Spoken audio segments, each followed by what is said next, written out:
Friend, आप लोग कैसे हो? उम्मीद करती हूँ अच्छे से होंगे। तो दोस्तों, आज हम बहुत ही इंस्टेंटली, इजी, क्विक और झटपट में बनने वाले मज़ेदार और न्यू रेसिपी करेले की देखेंगे।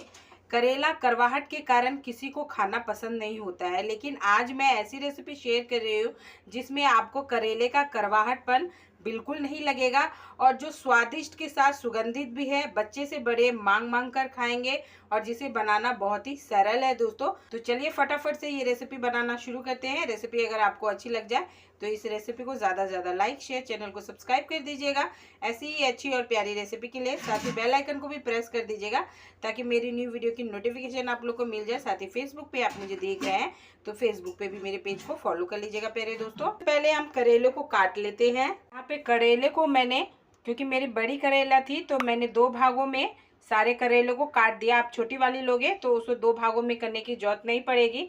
और सारे करेले को जो है इस तरह से 4 भागों में हमने काट दिया है और पीछे का जो मुंह है वो भी थोड़ा सा हमने काट दिया है, लेकिन इसको पूरा नहीं 4 भागों में बांटना है, थोड़ा सा यहाँ पे लगे रहने देना है। मैं वीडियो में नज़दीक से दिखा दे रही हूँ ताकि आपको परेशानी ना हो। और जो भी सीड्स थे उसको मैंने निकाल लिया है। इसी तरह से मैंने सारे करेले को काटा हुआ है।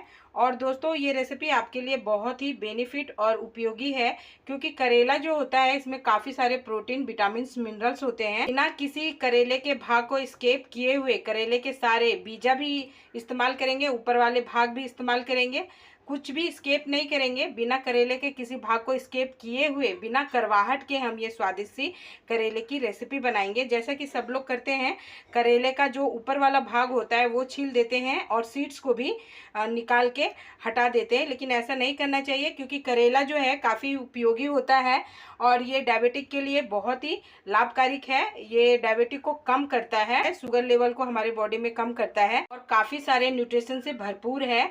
तो इस ट्रिक से आप एक बार ज़रूर ट्राई कीजिएगा दोस्तों। आपको बार बार इसी ट्रिक से इस रेसिपी को बनाने का मन करेगा और आप थैलियाँ भर के करेला लाओगे दोस्तों, मैं 100% गारंटी देती हूँ, क्योंकि इसका स्वाद इतना अच्छा है कि आपके जुबान से नहीं जाएगा। एक बाटी में हमने गुनगुना पानी ले लिया है। जो उंगली जो हम इसमें डालें तो उतना सह सके, ज़्यादा गर्म नहीं लेना है, थोड़ा सा गुनगुना पानी लेना है।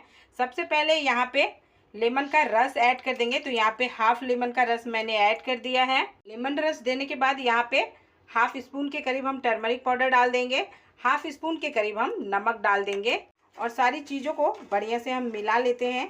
मिलाने के बाद जो भी करेला हमने काटा था सब इसमें ऐड कर देंगे। सारे करेले के पीसेस देने के बाद इस तरह से ढक्कन लगा के 5 मिनट के लिए छोड़ देंगे। यहाँ पे 1 कटोरी के करीब मखाना है दोस्तों, जो बहुत ही हेल्दी होता है, कैल्शियम, प्रोटीन और आयरन से भरपूर रहता है। मखाने बिना जलाए हुए ड्राई रोस्ट हो गए हैं, इनको अलग से बर्तन में निकाल लेते हैं। अब यहाँ पे सेम पैन में 1 चम्मच के करीब हम बटर ले लेंगे। बटर देने के बाद यहाँ पे 10 से 11 पीसेस काजू है। काजू जो है बिना जलाए हुए रोस्ट हो गया है, इसको अलग से बर्तन में निकाल लेते हैं काजू को। अब सेम पैन में बारीक कटा हुआ अदरक है, 4 हरी मिर्ची है, ऐड कर देंगे।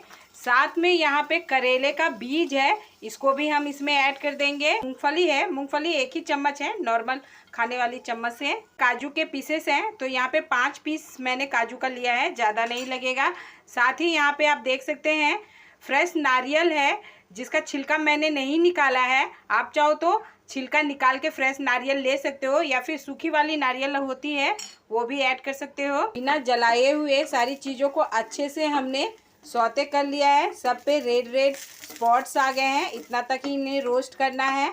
अब रोस्ट करने के बाद यहाँ पे टमाटर है, तो 3 पकी हुई मीडियम साइज की मैंने टमाटर ले ली है, इसमें ऐड कर देंगे।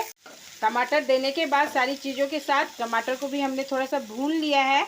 इसी स्टेज पे दोस्तों यहाँ पे खजूर है, 4 पीसेस मैंने खजूर के लिए हैं, जिनका सीड्स मैंने निकाल दिया है, इसमें ऐड कर देंगे। 2 चम्मच जो नॉर्मल वाली चम्मच होती है उसे इमली का रस ऐड कर देंगे। सारी चीज़ें देने के बाद एक बार मिला लेते हैं और मिलाने के बाद इसको हम ढक्कन लगा के 1 से 2 मिनट के लिए छोड़ देंगे। ढक्कन हटा देते हैं और सारी चीज़ें जो हैं सॉफ्ट हो गई हैं। गैस का फ्लेम बंद कर देते हैं और इस मसाले को थोड़ा सा ठंडा होने देते हैं। मसाला है हमारा ठंडा हो गया है, अब इसको हम ग्राइंड कर लेते हैं। पूरी हमारी ग्राइंड होके रेडी हो गई है। अब हमारी करेला चेक कर लेते हैं। करेला जो है इस तरह से इस्तेमाल करने से क्या होगा, एक तो ये बाहर से आते हैं तो इसमें बहुत सारे जम्स वगैरह रहते हैं तो वो भी साफ़ हो जाएंगे, साथ ही इसमें कड़वापन भी नहीं रहेगा दोस्तों। और ये इस तरह से लेने से 10 से 15% क्या होते हैं कि ये जो होते हैं सॉफ्ट हो जाते हैं। नमक में कोई भी चीज़ रख देने से वो सॉफ्ट हो जाते हैं दोस्तों, तो पकाना हमें आसान हो जाएगा। और इस तरह से सारे पानी को हम निचोड़ लेंगे, अलग कर देंगे करेला से। सारे करेले को पानी से अलग कर दिया है। यहाँ पे 3 से 4 चम्मच के करीब हम मस्टर्ड ऑयल डालेंगे, 3 से 4 चम्मच के करीब हम रिफाइंड ऑयल डालेंगे। दोनों ऑयल के कॉम्बिनेशन से इस रेसिपी का जो स्वाद है वो बहुत ही अमेजिंग आएगा। जब आपका गर्म हो जाए तो आप गैस का फ्लेम कम कर दीजिएगा। उसके बाद आप एक एक करके करेला डालिएगा, नहीं तो फिर छींटे भी उड़ सकते हैं, पकने का चांस रह सकता है। इसीलिए कम करने के बाद, गैस का फ्लेम कम करने के बाद ही आप करेले डालिएगा। और जब आप इसे तलोगे, करेले को तलोगे, तो फिर गैस का फ्लेम आप लो टू मीडियम रखिएगा ताकि ये हमारा अंदर अंदर तक कुक हो जाए, सिद्ध हो जाए।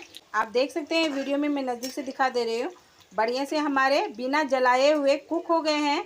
ये 50% ही इसे पकाना है, इसको निकाल लेते हैं। अगर आप हाई फ्लेम पे इसे पकाते, भूनते, तलते तो क्या होता दोस्तों, ये अंदर अंदर तक सॉफ्ट नहीं रहता। ऊपर से तो ये पके दिखते लेकिन अंदर से कच्चे रह जाते हैं। इसीलिए गैस का फ्लेम कम करके ही इसे पकाइएगा।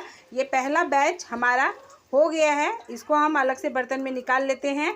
और एक बैच में जितना हटेगा उतना ही आप तलिएगा इसे। यहाँ पे सेम कढ़ाई में इस्तेमाल कर रही हूँ, आप चाहो तो दूसरा कढ़ाई भी ले सकते हो, लेकिन इसमें करेले को फ्राई किया था तो करेले का सारा न्यूट्रिशन इसी में है, तो मैं यही कढ़ाई इस्तेमाल करूँगी। 2 चम्मच के करीब इसमें ऑयल बच गया है। यहाँ पे 1 चम्मच के करीब साबुत जीरा डालेंगे, यहाँ पे सूखी हुई मिर्ची डालेंगे। फ़ौरन हमारा अच्छे से कड़क गया है। यहाँ पे जो भी हमने प्योरी ग्राइंड करके रखा था, धीरे धीरे करके डालेंगे, गैस का फ्लेम कम रखेंगे। प्योरी देने के बाद मिक्सी के जार में 2 चम्मच के करीब पानी डालेंगे, मसाला लगा हुआ था इसमें ऐड कर देंगे। प्योरी देने के बाद यहाँ पे बेसिक से मसाले जाएंगे। टर्मरिक पाउडर ऐड करेंगे, जीरे का पाउडर ऐड करेंगे, धनिया पाउडर ऐड करेंगे। मसाले जो है आप अपने टेस्ट के अकॉर्डिंग कम ज़्यादा कर सकते हो। यहाँ पे रेड चिली पाउडर आधा चम्मच के करीब हम ऐड करेंगे। टेस्ट के अकॉर्डिंग, जैसा आपको सॉल्टी पसंद है उस अकॉर्डिंग आप नमक ऐड कर लीजिएगा। नमक जो है हमने गर्म पानी में भी दिया था, जो है उसमें भी नमक का फ्लेवर आएगा। नमक आप एडजस्ट करके डाल लीजिएगा। अब सारी चीज़ों को आपस में मिला गुला लेते हैं। सारी चीज़ों को मिलाने के बाद यहाँ पे ढक्कन लगा के, क्योंकि मसाला जो है ऑलरेडी हमारा कुक है, तो बस 2 मिनट के लिए हम इसे पकने देंगे। ढक्कन अब हम हटा देते हैं। इसी स्टेज पे दोस्तों यहाँ पे कस्तूरी मेथी हम ऐड कर देंगे, साथ ही यहाँ पे किचन किंग मसाला डालेंगे। आप चाहो तो दोस्तों इसमें सब्जी मसाला भी डाल सकते हो या फिर गरम मसाला भी डाल सकते हो। और आधा कप के करीब मैं इसमें पानी डालूंगी, पानी लेकिन मैं गरम ही डालूंगी। आप अपने टेस्ट के अकॉर्डिंग, जैसा आपको ग्रेवी चाहिए उस अकॉर्डिंग गरम पानी ऐड कर लीजिएगा। पानी देने के बाद जो काजू हमने फ्राई करके रखे थे, इसी स्टेज पे हम डाल देंगे। इसमें बॉइलनेस आ गया है। अब जो हमारा फ्राई किया हुआ करेला है इसमें डाल देंगे, सारे पीसेस इसमें डाल देंगे। करेला देने के बाद करेले के साथ स्लोली हाथों से इसको मिला लेंगे ग्रेवी के साथ, ताकि सारी ग्रेवी के साथ जो हमारा करेला है बढ़िया से मिल घुल जाए। सारी चीज़ों को मिलाने के बाद ढक्कन लगा के 1.5 से 2 मिनट के लिए इसे पकने देते हैं। अब हम चेक कर लेते हैं, ये अच्छी तरह से हमारा बन गया है। इसी स्टेज पे आप फ्रेश कोरिएंडर लीफ डाल दीजिएगा, लेकिन मेरे पास कोरिएंडर लीफ नहीं है, इसीलिए मैं यहाँ पे पाउडर इस्तेमाल कर रही हूँ, कोरिएंडर लीफ का पाउडर। और साथ ही यहाँ पे जो हमने मखाने ड्राई रोस्ट करके रखे थे, इस स्टेज पे डालिएगा, तब इसका क्रंचपन जो है वो ख़त्म नहीं होगा। और सारी चीज़ों को मिलाने के बाद गैस का फ्लेम हम बंद कर देंगे। ये टोटली हमारी शाही करेले की सब्ज़ी बनके रेडी हो गई है।